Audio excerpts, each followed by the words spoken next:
Allez, salut à tous, bienvenue dans la vidéo du dimanche. Comme d'habitude, on fera le tour de mon élevage.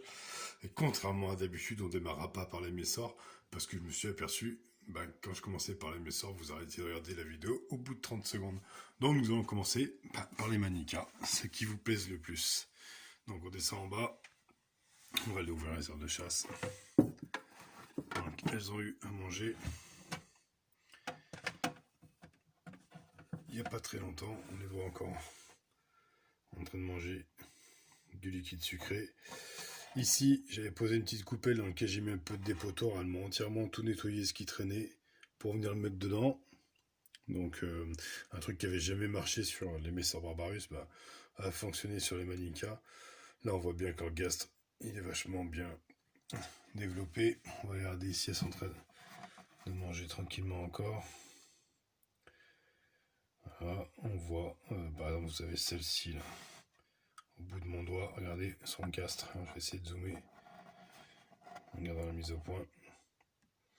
Elle est en train de se remplir, carrément. Une belle physio. Ici, elles ont dû commencer il n'y a pas très longtemps. On voit des plus petites physios. En tout cas, ça mange bien. Celles-là ont déjà mangé. Bon, ça fait que bouffer. Hein. Franchement, c'est de pire en pire. Elle mange, elle mange, elle mange. Elle là-bas, tellement grosse qu'elle n'arrive pas à grimper. Donc voilà, on va fermer les aires de chasse. Hop, on va aller voir ce qui se passe dans le nid. Hop. Allez. Donc ça évolue encore. Hein. On voit qu'il y a encore des nymphes en pagaille. Ici aussi, on n'a plus de ponte, ça c'est sûr. Voilà. Encore pas mal de couvains. Ici, j'arrive pas à voir la mise au point à cause du reflet. Voilà. Pas mal de larves encore. J'ai l'impression que le tube se remplisse encore de... Les petites larves ont dû grossir et c'est de pire en pire. Si on regarde avec un peu de recul en fait. Ici on doit avoir à peu près 4 cm je pense, à peu près. Et les larves viennent d'ici, donc ici on a encore au moins 5 ou 6 cm. Donc sur les 4 premiers centimètres, on a à chaque fois les nymphes et des larves blanches. Et à chaque fois au même endroit, dans les mêmes tubes, on a autant de couvains, mais en version larve moins évoluée. Donc voilà, et puis ça continue forcément dans le dernier tube en dessous. Donc en fait mes 4 tubes ont la même configuration et autant de couvains. Donc ce qui laisse présager un bon démarrage l'année prochaine, sachant qu'il leur reste à peine un mois avant qu'elles partent en diapause. Donc voilà, on va regarder du temps que j'y suis. Ma petite Myrmica Rugine 10, que j'avais un peu oublié, je vous dirais, pour être honnête avec vous. Alors j'arrive même pas à avoir de mise au point. Là, ah bah raté. Tac, comme ça. Je l'avais un peu oublié, j'ai un peu oublié de la nourrir pendant quelques jours, mais apparemment elle s'en est pas trop mal sortie. Donc voilà, elle a toujours son petit couvain et elle aussi finira par partir en diapause. Hop, on va monter chez les campos en tout genre. En ce moment, mon étagère à campos, elle ressemble à ça. Bon, ici, on va retrouver mes Campotus cantatus. Ici, on a un magnifique média qui a des couleurs de dingue, là, en dessous. Elle est super jolie.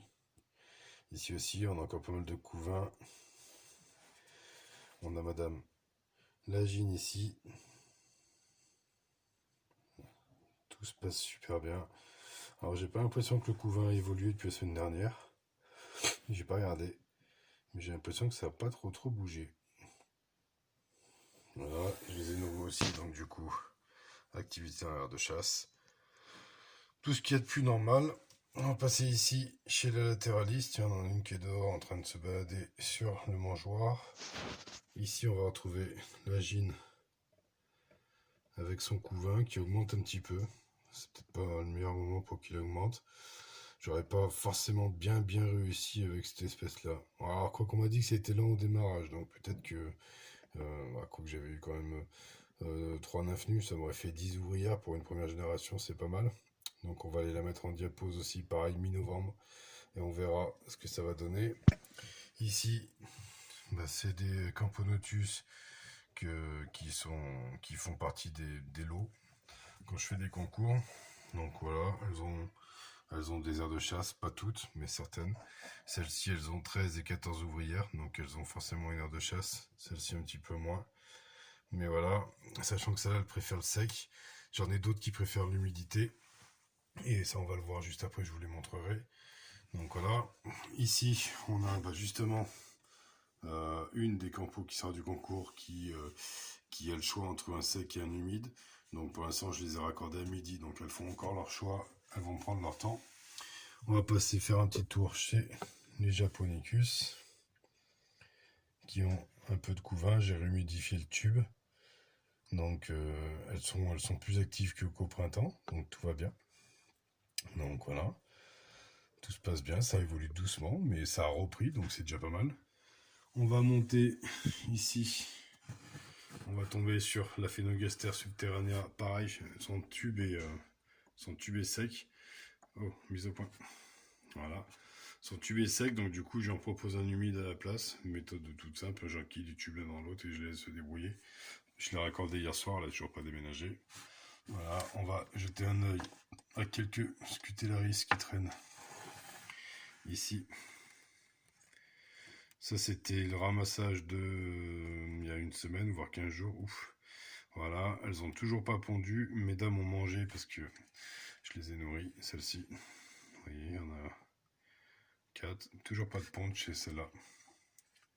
Alors que la 5e qui était du même lot avait pondu. Bon, par contre, du goût de les avoir nourries, ça a pourri le tube. Enfin, surtout si je la retourne dans tous les sens comme je viens de le faire. Donc voilà. Et puis une dernière, une 4e. Tac. Donc celle-là, elle reste là à attendre qu'elle ponde. Mauvaise nouvelle. J'avais pas regardé depuis longtemps ma Barbaricus. Je voulais garder. Alors attendez, je suis sur le tube. Ouais, je peux y aller un peu violemment parce que vous allez voir que de toute façon, il n'y a plus besoin de s'inquiéter de savoir si elle va pondre ou pas. Je voulais garder en tube volontairement. J'ai découvert ça samedi, donc hier matin. J'ai dit je leur montrerai. Donc voilà, ma Barbaricus a fini par rendre l'âme dans un tube qui est complètement dégueulasse, qu'elle a dû pourrir avant de mourir, je sais pas. Donc voilà, donc ça va me faire un tube libre, on parlera plus de la Barbaricus. J'attendais franchement que peut-être qu'elle redémarre après la diapose, puisqu'elle avait, quand je l'ai reçue, elle avait jamais rien donné, mais bon, c'est pas le cas. Je vais pouvoir nettoyer le tube. Qu'est-ce qu'on a ici? On a encore une Crontatus qui traîne, et comme on peut voir, faut pas que je me mette sur un arrière-plan, hop, elle a des œufs. Donc elle a repondu parce qu'elle avait plus d'œufs et elle a qu'une seule ouvrière. Donc voilà. Mademoiselle la Fifi qui suit toujours maman. Maman est très courageuse mais pas sa petite fille. Qu'est-ce que je peux vous montrer d'autre? Encore, hop, on monte une étagère. Celle-là, vous l'avez jamais vu l'étagère. Donc sur cette étagère-là, j'ai encore une Camponotus. Voilà. Alors après, il faudrait que je voie où c'est que je les ai foutus. Mais si je monte encore une étagère ici, bah, vous retrouvez les 9 Scutellaris du test que j'ai lancé en vidéo bonus. Si vous n'avez pas vu la vidéo, vous voulez la voir, bah voilà, vous savez que dans vidéo bonus, j'ai lancé un test. Et voilà, on a fait le tour et on finit ce coup-ci par mes Messor Barbarus avec, si je me trompe pas, parce que tout à l'heure elle était là, mais depuis le temps que je fous le bordel, elle a dû se barrer.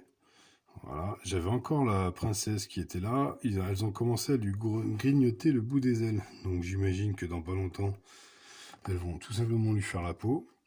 Voilà, elle est repartie. Alors je sais pas où elle est repartie, on va regarder ici. Donc là on a un gros major juste devant. Toujours le petit passage qu'elle laisse quand elle vient de se stocker pour laisser passer les copines. Toujours ma petite buée parce que j'ai ouvert la fenêtre et que dehors il faisait vachement froid comparé à l'intérieur. Donc voilà, tout se calme chez mes sorts. On voit qu'elle s'agglutine bien, plus de couvain, ou quelques larves, quelques nymphes comme ça qui traînent, mais c'est rien d'exceptionnel. Ici, là-bas, j'ai fait tomber une goutte de liquide sucré. Bah, elles ont décidé de squatter ce rond-là dans l'aire de chasse principale. Hop. Je leur ai mis des abreuvoirs tout neufs, donc du coup tout se passe bien. Elles viennent se cacher là où c'est un peu plus sombre. On les connaît avec leur habitude. On va aller voir au dépotoir. Toujours un peu de mortalité. Voilà. Toujours des bouts de coton. Et on va finir par le nid building. Ici, où se cache Madame Lagine. On est en train de faire de l'escalade. Où se cache Madame Lagine qu'on verra. Pas forcément parce qu'elle est bien cachée. On peut s'apercevoir qu'elles se sont... Alors elles ont rassemblé tout le reste de couvain dans ces 3 cases près de l'humidité. Donc comme j'avais relevé le tube d'humidité, celui-là, là, tiens d'ailleurs, pour montrer à KZT, à Fourmi des Plaines, qui avait eu un souci avec son tube, voilà ce que je t'expliquais l'autre soir sur le Discord. Moi il est vachement plus compressé que ce que tu as pu nous montrer toi sur ta vidéo où tu as eu un problème avec tes Niger. Donc voilà, ça c'était la petite aparté pour lui. Je le remets en bas. Donc moi je l'avais remonté, donc ça sèche mon nid. Et j'ai vu qu'elle commençait à se ramener toute vers l'humidification. Donc j'ai renfoncé le tube, histoire de recommencer l'humidité du mur. Même si arrivé en hiver, elles vont en avoir besoin d'un petit peu moins. Voilà, on a fait le tour pour cette semaine. On aura vu, oh là je tremble à mort, désolé. On aura vu beaucoup de choses. Beaucoup d'espèces cette semaine et le fait d'avoir fait ce tour différemment de ce qu'on a l'habitude de faire m'a légèrement perturbé. Mais bon, j'espère que ça vous changera un petit peu vous aussi et que vous aurez apprécié. Allez, sur ce, je vous abandonne. Je vous souhaite un très bon dimanche et je vous dis à dimanche prochain. Et ciao ciao.